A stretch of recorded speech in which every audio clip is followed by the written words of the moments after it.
quinto ano, mais um dia de revisões, né? Vamos continuar as nossas revisões de português, porque as provas estão se aproximando, nossas provas vêm aí, né? Nossa quinta avaliação está chegando, então mais um momento de atenção total. Se voltar aos estudos, agora é momento de revisar realmente, né? De tirar as dúvidas, de fixar na mente o conteúdo. Tia, mas só vamos precisar passar a prova desses conteúdos? Não, a tia sempre explica que os conteúdos, eles são cumulativos, ou seja, você tem que ir acumulando conhecimento na sua mente. Você aprende, por exemplo, a tabela de numeral para essa prova. Ah, agora eu vou esquecer a tabela de numeral, eu não vou mais precisar dela. Você vai precisar sempre, nos outros anos você sempre vai precisar dos numerais. E você sempre vai precisar dele até na vida, né? Então, os conhecimentos, eles têm que ficar na nossa mente. Você não pode simplesmente esquecer que estudou eles, tá bom, quinto ano? Então, vamos prestar atenção. A gente já revisou tudo quanto foi de adjetivo, né? A tia passou até tarefa copiada, já com as respostas, muito fácil. Só para fixar mesmo o conteúdo na mente de vocês, porque a tia se preocupa com o aprendizado. Mas eu sei que vocês são espertos, vocês estão compreendendo, eu percebo quando vocês mandam a tarefa, né, que vocês estão compreendendo e fico muito feliz. É bom trabalhar com a turminha assim, animada e que preste atenção às coisas direitinho. Então hoje nós vamos continuar a nossa revisão. A gente já revisou tudo de adjetivo. Agora nós vamos dar uma revisada em algumas das ortografias e também no conteúdo que está faltando, tá bom? Então, olhão para ti, ouvidos atentos, tira tudo que possa lhe tirar de atenção nesse momento e é hora de revisar português com a tia Ju, tá bom? Vamos lá. Então, o primeiro conteúdo, o primeiro assim dessa segunda revisão é trabalhando a ortografia. E a tia sempre vem batendo nessa mesma tecla da importância de trabalhar a ortografia, para a gente escrever direitinho, tá bom, gente? É importante demais que vocês, meus alunos queridos, escrevam direitinho, tá? Para que a gente possa ter alunos realmente de sucesso, bem orientados, certo? Então, vejamos. O uso dos porquês. Antes dessa aula de porquê, a gente utilizava qualquer porquê de qualquer jeito. A partir de hoje, não, a tia vai cobrar o porquê, né, de verdade em cada questão. A gente já sabe que são 4 tipos de porquê e cada um deles tem um jeito de ser utilizado. Eu tenho o porquê separado e sem acento, o porquê junto e sem acento, o porquê junto e com acento e o porquê separado e com acento. São esses 4 tipos de porquê. E aí nós vamos estudar o que fala sobre cada um deles. O primeiro, porquê separado e sem acento. Para vocês terem uma ideia, o livro foi tão bom com vocês que ele me dá volta, que ele é separado e sem acento. Então vamos mentalizar. A partir de agora vamos mentalizar. Quem ainda não mentalizou, vamos mentalizar. Porquê separado e sem acento. Ele equivale a por qual motivo ou por qual razão. Então, numa frase, ele pode ser substituído por qual motivo ou por qual razão. Eu substituo ele escrevendo? Não, na mente. Lembra que a tia falou para substituir na mente? Tipo o mal com U e o mal com L? Você substitui na mente para ver se dá certo. É usado no começo de frases interrogativas. É o principal uso do porquê separado e sem acento. No início, para começar uma frase interrogativa. O que é uma frase interrogativa? É quando se faz uma pergunta. Ou seja, aqui o exemplo. Por que você foi lá? O porquê está no início de uma frase que é interrogativa, ou seja, finalizada com um ponto de interrogação, uma pergunta. Não sabemos por que ele faleceu. Então, nesse caso aí, a gente também utiliza o porquê no meio, quando ele pode ser substituído por qual razão. Aí a gente utiliza o porquê separado e sem acento. Mas qual a principal utilização do porquê separado e sem acento? Quando ele está no início de uma frase interrogativa. O segundo porquê, vejamos aqui, é uma só palavra e sem acento, ou seja, junto e sem acento. Tem uma função explicativa, de explicar. Por exemplo, você faz a pergunta com o porquê separado e sem acento E na resposta, quando você for dizer por isso, porque isso, você coloca o porquê junto e sem acento. Ele tem uma função explicativa, de explicar alguma coisa. Equivalente a pois, porquanto, uma vez que, ou seja, pode ser substituído por essas expressões. Precedido por vírgula, ponto e vírgula ou ponto final. Termine isso agora, porque depois não poderá. Não pude ir porque tive que estudar para a prova. Ou seja, esse porquê é o junto e sem acento porque está numa função explicativa. Ele está explicando o porquê que terminou isso agora e está explicando por que teve que estudar para a prova, certo? Por que não pôde ir? Porque teve que estudar para a prova, certinho? Depois, nós temos o porquê junto e com acento, ou seja, uma só palavra com acento. Então, nós já temos esse outro porquê, junto e com acento. Vamos ver para que utilizar. Ele é tido como um substantivo numa frase. Um porquê é um substantivo? Sim. Sabe por quê? Porque geralmente ele vem acompanhado do artigo, certo? Ou de uma preposição. Então, ele é considerado um artigo dentro de uma frase, usado no sentido de causa, razão ou motivo. Então, esse porquê, ele corresponde a uma causa, uma razão ou motivo. Admitindo pluralização, ou seja, esse porquê, ele pode estar no plural. Por exemplo, os porquês. Normalmente, ele vem acompanhado de palavra determinante, como, por exemplo, o artigo o, certo? Olhem aqui o exemplo para vocês entenderem. Quero saber o porquê de tudo isso. Esse artigozinho o transforma esse porquê junto e com acento em um substantivo. Depois, o mundo é cheio de porquês. Esse de transforma esse porquê em substantivo, certo? Mas geralmente ele vem acompanhando desse artigo o porquê. Quero saber o porquê de você não ter me enviado a tarefa. Quero saber o porquê de vocês não terem vindo à escola. Entenderam? E nós temos o último porquê, que é o porquê separado e com acento. Esse é o nosso último porquê. Ele é usado no final de frases interrogativas. Então, esse porquê separado e com acento, ele está no final da frase interrogativa. Enquanto o separado e sem acento, ele está no início. Já pensem nessa diferença entre os dois. O separado e sem acento, ele está no início da pergunta. E o separado e com acento, ele está no final da pergunta. Então, ele é usado no final de frases interrogativas. Exemplo, ele estava chorando, você sabe por quê? Então, é uma pergunta, é uma frase interrogativa e o porquê está no final. Ou quando ele está isolado numa frase sozinho, você sabe fazer, você deve fazer isso agora. Aí a pessoa diz, por quê? Então, a única palavra que foi proferida pela pessoa nessa frase foi por quê. Então, como ele está isolado numa frase, ele fica porquê separado e sem acento. Então, esses são os 4 porquês que nós temos, cada um com seu uso determinado.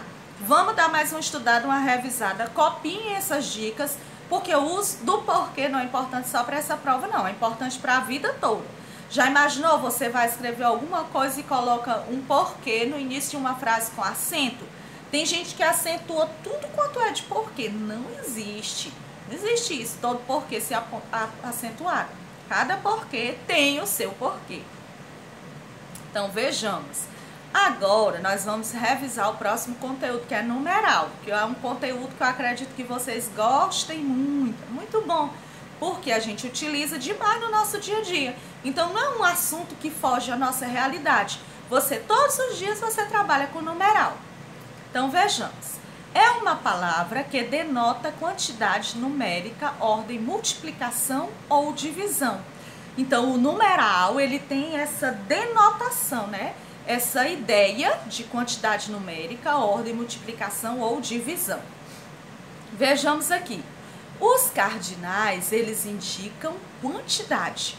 Cardinais, eles indicam uma quantidade. A tia até disse para vocês, cardinal, a tia costuma fazer associação com comum.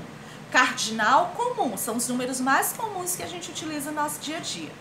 indicam uma quantidade. Exemplo, 6, 3, 13, 100, 2, etc. São inflexíveis, exceto 1 e 2. 1 e 2 que existe 1 e 2. Os outros numerais não se flexionam, eles só tem uma forma. O 3, não existe 3 no plural, nem 3 no feminino. 4, não existe 4 no plural, nem no feminino. Então, os únicos que podem se flexionar são 1 e 2, certinho? E também se flexionam em gênero milhão, bilhão, trilhão, que se flexionam em número. Então, vejamos. Somente, né, os numerais cardinais são os numerais comuns. Eu tenho uma garrafa, certo? Eu tenho um celular. Então, são os numerais que a gente mais utiliza no nosso dia a dia. Vai ali comprar 10 reais de carne. Nos próprios, né, no próprio dinheiro, a gente utiliza os numerais cardinais. Depois, nós temos os numerais fracionários. Fracionário vem de quê, quinto ano? Quem sabe dizer? De fração. Fração indica parte de um inteiro. Então, eu vou dividir meu celular ao meio. Então, eu tenho uma fração, a parte de um inteiro. Exemplos, 1/2, 3/4, 1/5 concordam em gênero e número com o cardinal que os antecede. Então, lembrem, fracionário é quando o número vem através de fração, que inclusive vocês não estudaram só em português, vocês estudaram também na matemática. Fração, como é que eu escrevo o algarismo fração? Com aquela barrinha, ou do lado ou embaixo. Então, a gente vai aprender a ler esses números em forma de fração. Como? Através daquela tabela que tem lá no livro, que devia estar sendo a companheira de vocês já há muitos dias. Depois nós temos, olha aí quem vem chegando, os ordinais. Ordinal lembra de quê? Quinto ano, indica ordem. Ordinal vem de ordem, uma coisa com ordem, ó, uma atrás da outra na filinha. Indica ordem, exemplo, segunda, quarta, décimos, todos são flexionados em gênero e número. Então, tem o masculino, o feminino, o singular e o plural, correspondente a cada um. Então, vem aqui, eu tenho essa filinha. A garrafa está em primeiro, o celular está em segundo. Isso são numerais indicando ordem, uma posição na sala de aula. Ele está na terceira fila, ela está na quarta cadeira. Ele chegou em 20º lugar na corrida. Ela ganhou o prêmio em terceiro lugar. Então, esses numerais indicam ordem. E como é que eu conheço que o numeral em algarismo ele está na forma ordinal? Porque ao lado tem aquela bolinha e aquele tracinho. E depois, por último, nós temos os multiplicativos. Multiplicativo, vamos pensar, vem de multiplicação. Indicam a ideia de multiplicação. Exemplo, dobro, triplo, quádruplo, somente variam quando assumem valor de adjetivo, isso é, quando estão se referindo a um substantivo. Então, multiplicação nos dá uma ideia de multiplicar. Como é que eu conheço o número multiplicativo, né, se tiver em forma de algarismo? Porque ao lado dele vem um xizinho, dizendo que está multiplicando. Depois, nós temos, né, essa tabela. Lembra da tabela? Caiu a tabela aí para nós. Então, essa tabela, vocês se apeguem com essa tabela, estudem por essa tabela. É necessário estudar e memorizar esses números. Não tem dificuldade, não. Basta a dificuldade que tem vocês tirarem um tempo para estudarem a tabela. Então, nós temos aí os cardinais, são os nossos números que a tia de hoje disse como, que são comuns. 1, 2, 3, 4, 5, 6, 7, 8, 9. Os ordinais indicam ordem. Tá vendo aí que a tia falou que tem a bolinha e o tracinho? Como é que a gente lê? Primeiro, segundo, terceiro, quarto, quinto, sexto, sétimo, oitavo e nono. Depois nós temos os fracionários, meio ou metade, um terço, um quarto, um quinto, um sexto, um sétimo, oitavo, nono. A partir do número 11, se ele estiver embaixo, acrescenta qual nome? Avos. Um onzeavos, um dozeavos, um trezeavos, tá bom? Não esqueçam, tem tudo na tabela. E nós temos os multiplicativos, o dobro, o triplo, quádruplo com acento, quíntuplo com acento, sextuplo com acento, séptuplo com acento, octuplo com acento e nonuplo com acento. Não esqueça. Depois nós temos Outro conteúdo bem legal mesmo, que eu até disse que tem gente que troca, né? A dica é só uma, ainda tem gente que troca, como ainda teve gente que trocou quando me mandou o exercício. O que é que falta? Atenção, né? Carinho na hora de fazer as coisas. Então preste atenção a essas dicas. A dica é apenas uma, gente. Mal com L ao contrário de bem e mal com U ao contrário de bom. Não existe dificuldade nesse conteúdo. O mal com L, ele é considerado um advérbio, porque ele funciona modificando o verbo, adjetivo ou o próprio advérbio. E o mal com U, ele funciona como adjetivo. Ele é o contrário de bom e funciona modificando o substantivo. Então, mal com U, bota na cabeça, ao contrário de bem, ele é advérbio. Mal com L, aliás, mal com U é um adjetivo e ao contrário de bom, ele funciona como adjetivo. Pensem, mal com L, contrário de bem, mal com U, contrário de bom. O que a tia diz quando vocês encontrarem na frase pedindo? Você memoriza, você troca apenas na memória, não precisa você ir apagar tudinho. Você troque apenas na memória. Pronto, aí nós vamos às atividades copiada no caderno de português. Pode imprimir? Não. Tem que ser copiado no caderno de português e não pode imprimir. Tá aí. Por que a tia tá passando tanta atividade? Primeiro, porque vocês têm que treinar. E segundo, para poder fixar o conteúdo na mente. Embora botar essa mãozinha para escrever, não tem nadinha. Vocês são jovens, fortes, firmes na missão de aprender português. Então vamos botar essa mãozinha para copiar. Pode imprimir? Não. No caderno de português, complete com o porquê adequado. Dessa vez a tia Ju não botou as respostas, porque eu quero que vocês saber se vocês estão entendendo, tá bom? Letra A é uma interrogativa, o porquê no início de uma interrogativa, qual é que você vai usar? Por que você não veio à escola hoje? Pensam e respondam. Letra B, não fui porque acordei atrasada, tem função explicativa, qual é o porquê?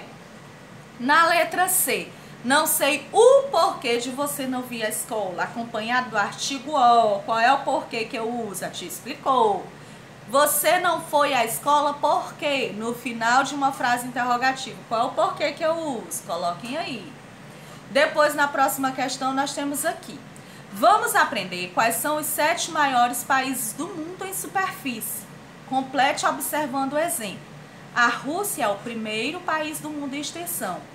O Canadá tem o 2, a bolinha e o tracinho. Vocês vão botar por escrito esse número ordinal. A China popular tem o 3, a bolinha e o tracinho. Em forma de ordinal, como é que fica? Letra D, os Estados Unidos são o 4 com a bolinha e o tracinho em forma de ordinal. Fica como? E aí vocês vão copiar até a letra G, copiar e responder. Próxima questão, nós temos... Relacione as colunas, biênio, bimestre, triênio, semestre e decênio. Vocês vão ligar. O que quer dizer aí 6 meses? O que quer dizer 6 anos? Qual o nome dos 3 anos? Qual dos 2 anos e dos 2 meses? Então, vocês vão ligar o nome, né, ao que ele corresponde. Próxima questão. Complete escrevendo por extenso os numerais abaixo. Por exemplo...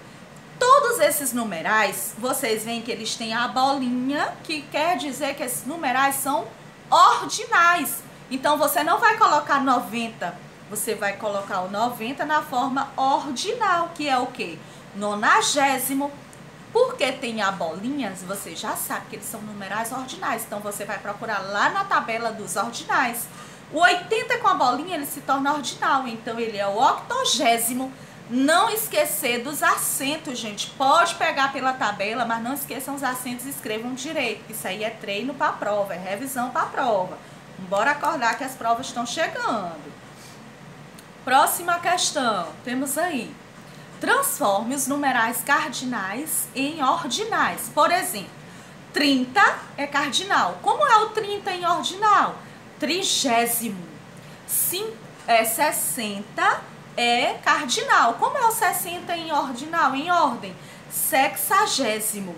Depois eu tenho 50 cardinal. Como é 50 em ordinal? 50º. Então vocês vão lá colocar os ordinais.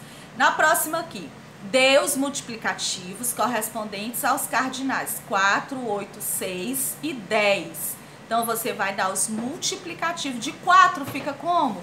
Quádruplo. De 8, octuplo. Pesquisem e respondam. Agora, você vai escrever por extensos numerais fracionários, ou seja, indicam fração. O primeiro tem o 3, né? A fração com 2 fica como? 3 meios ou 3 metades.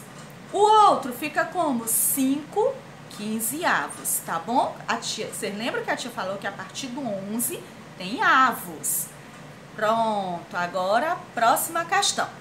Relacione a segunda coluna de acordo com a classificação de cada palavra destacada na primeira coluna.